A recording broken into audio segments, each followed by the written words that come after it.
আজকে আপনাদের সাথে ভাজা ভর্তার রেসিপি শেয়ার করব। প্রথমে পেঁয়াজ, রসুন এবং শুকনো মরিচ সুন্দর করে ভেজে নেব যতক্ষণ না বেরেস্তার মতো কালার আসে।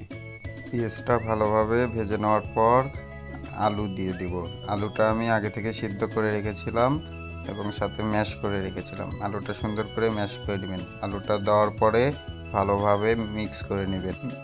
মিক্স করে না হলে এতে কিছু জিরার গুঁড়া, গরম মশলার গুঁড়া, একটু হলুদ গুঁড়া, একটু মরিচ গুঁড়া আর পরিমাণ মতন লবণ দিবেন। দেওয়ার পরে ফুল হিটে এটা মিক্স করতে থাকবেন। এই সময় কোনোভাবে চুলার হিট কমানো যাবে না। চুলার হিট কমালে কড়াইয়ের সাথে ভর্তাগুলো লেগে যাবে। কড়াইয়ের সাথে ভর্তাগুলো লেগে গেলে তিতো লাগতে পারে।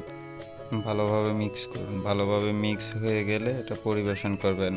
আজকের ভিডিও আমার নতুন করা, তাই আমাদের সাজেশন করবেন কমেন্ট করে যে আমার ভিডিওটা কেমন হলো। ভিডিওতে কোনো ভুল হলে সেটা আমাকে কমেন্ট করে ধরিয়ে দিবেন অবশ্যই, আর আমাকে সাথে পাশে থেকে নতুনত্ব ভিডিও দেওয়ার সুযোগ করে দিবেন।